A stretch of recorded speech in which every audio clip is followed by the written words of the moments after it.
country. With those many remarks, Your Excellency, I want to request all of us to be upstanding so that we can listen to the address of His Excellency, the President. Welcome, Mr. President.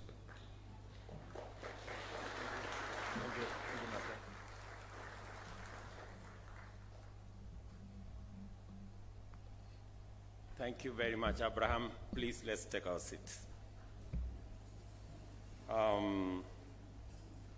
Just for good record, my deputy was not scheduled to come to this meeting because by the time we put together this meeting, he didn't have the job he has.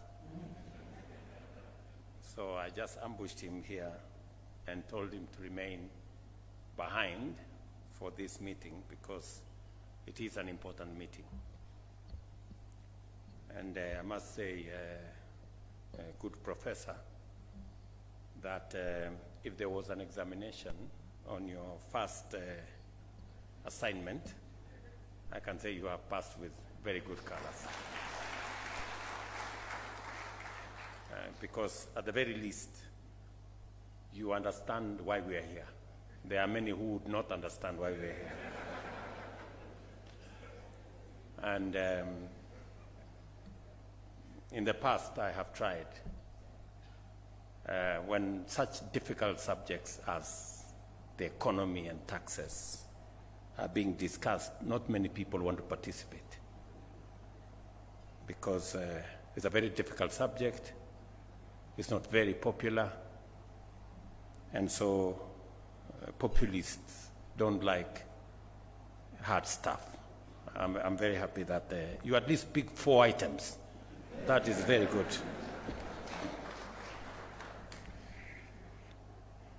Distinguished taxpayers, ladies and gentlemen, we dedicate this day to honor you, the individuals and businesses whose contributions to our national revenue mobilization efforts have enabled us to finance the national budget. You have provided us with the necessary resources to ambitiously propel Kenya towards self-reliance and inclusive development. This event is therefore devoted to celebrating you for demonstrating in word and in deed 2 outstanding patriotic qualities: consistent hard work and the dutiful remittance of taxes as stipulated by law and expected of all good citizens, both as individuals and as corporates.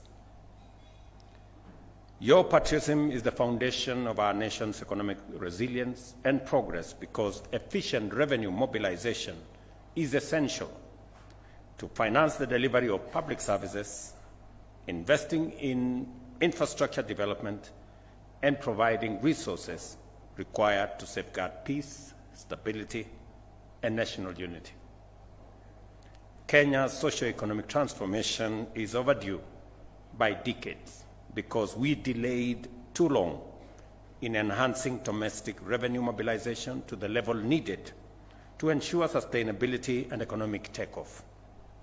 As a result, we lack the resources needed for development to secure Kenya's economic independence. We are a proudly democratic, free, and independent country. Independence confers on us the authority to decide our destiny. But that authority for us to decide our destiny comes with responsibility. And that responsibility is the responsibility that each and every one of us must carry on our shoulders to make sure that we contribute in every way possible to making Kenya free, democratic, and independent. And of course, the responsibility that comes with it also brings accountability, that all of us must ultimately account for our actions.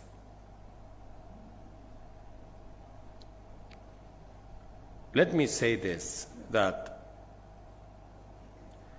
We've lacked the resources needed for development to secure Kenya's economic independence, while employment continues to affect our youthful population, with over 5 million young people, men and women, seeking employment, and more than 850,000 entering the labor market every year.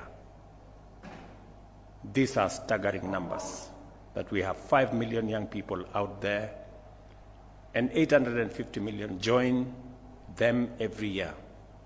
We have to be intentional, we have to be deliberate in making sure that we create real jobs for these young people. It is the reason why housing is a priority for us, because it creates jobs.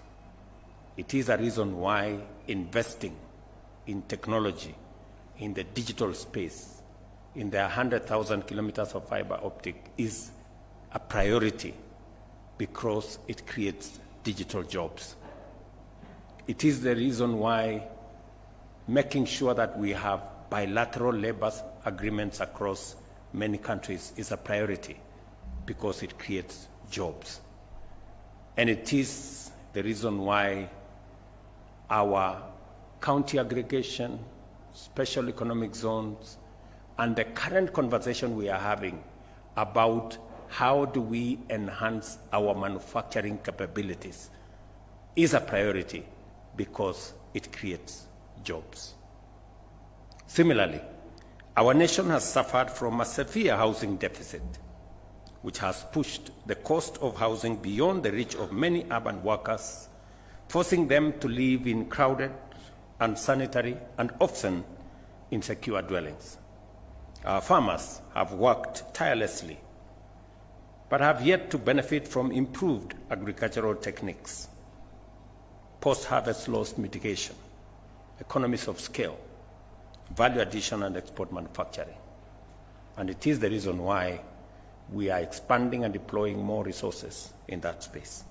Additionally, our country's vast potential to be competitive in the digital economy, creative industry, and innovation has remained largely untapped due to underinvestment in both technical and vocational education and training, as well as in the necessary digital and ICT infrastructure.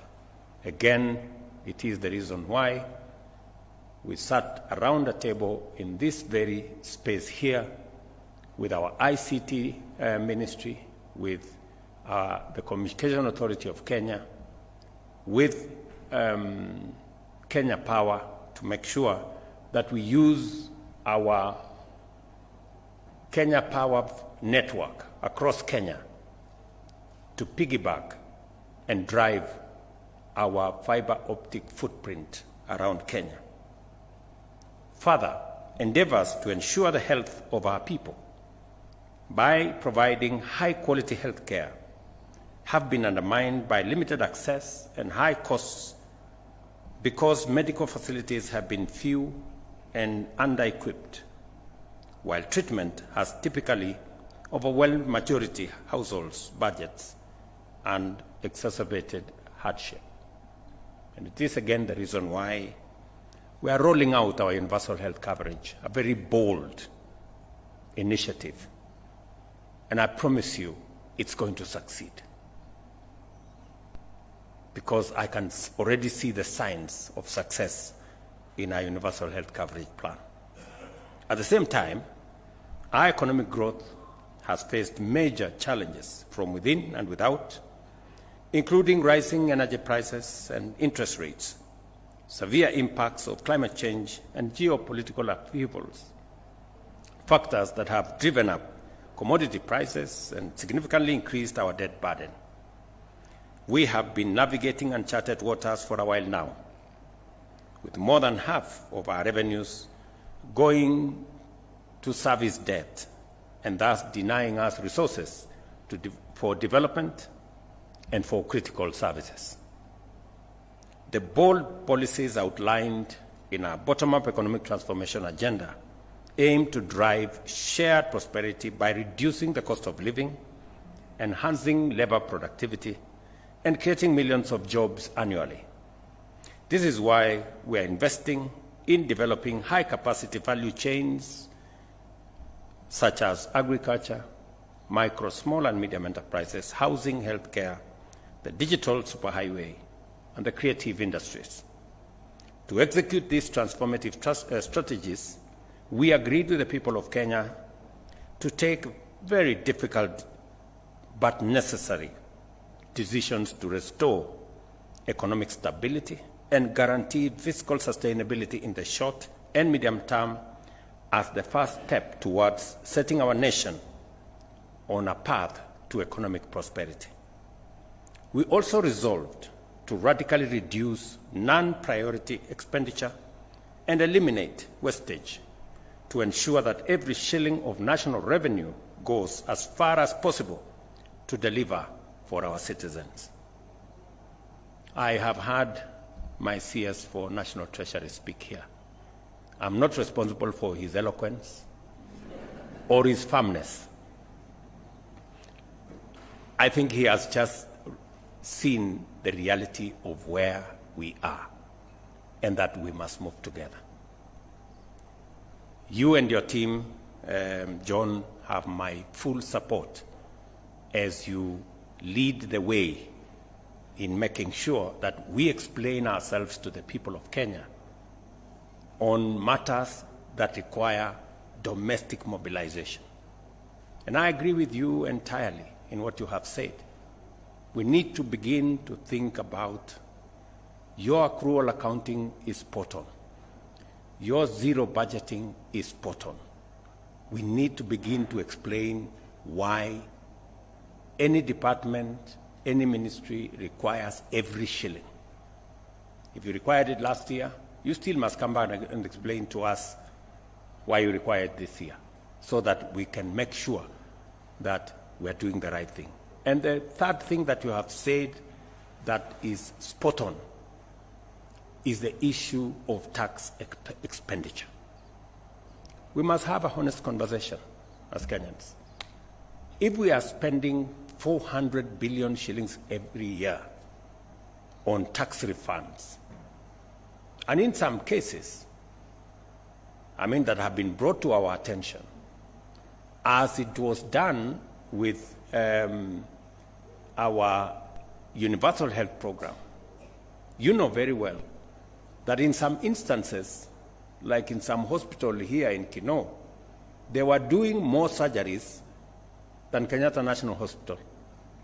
Some Saint something hospital on the third floor of some building in Kino.